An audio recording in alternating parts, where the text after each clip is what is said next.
So, brother, you wish me to tell you of my lord Chaplain Xavier? I will gladly. Xavier was both the most learned and intellectual teacher I ever had, and the most zealous and dogmatic preacher of the Promethean cult I ever saw.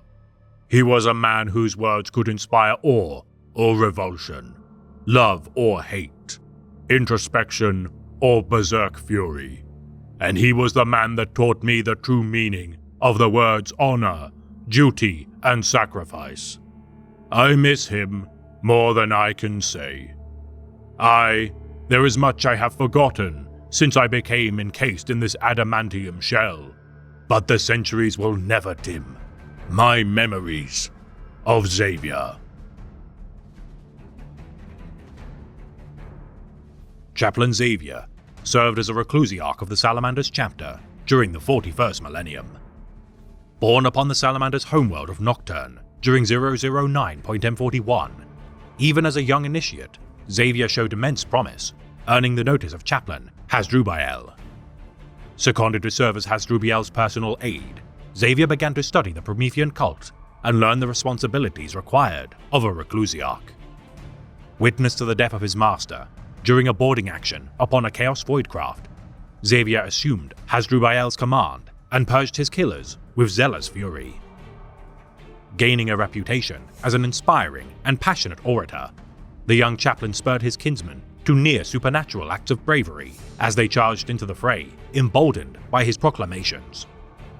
Promoted to the rank of reclusiarch after years of unimpeachable service, Xavier mentored not only green aspirants of the Salamander Scout Company, but also received requests to advise fully trained battle brothers, captains, and even his chapter master.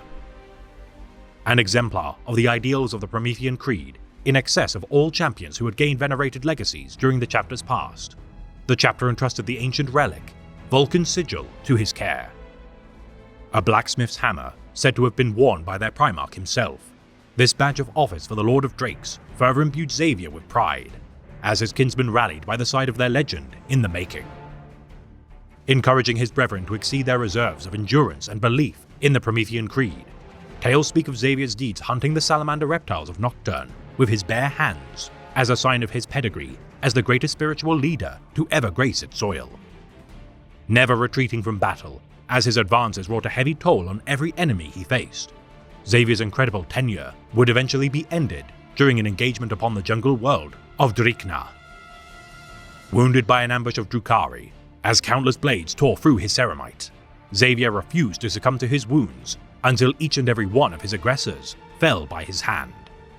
His final battle ended as he beheld the piled corpses of the Dark Eldar made by his hands.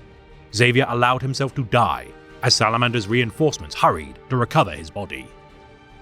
Revered by the Salamanders forevermore as among the greatest sons of Vulcan, the chapter continues to cherish his memory and visit the site of his final rest within the fortress monastery of Prometheus to honor his memory.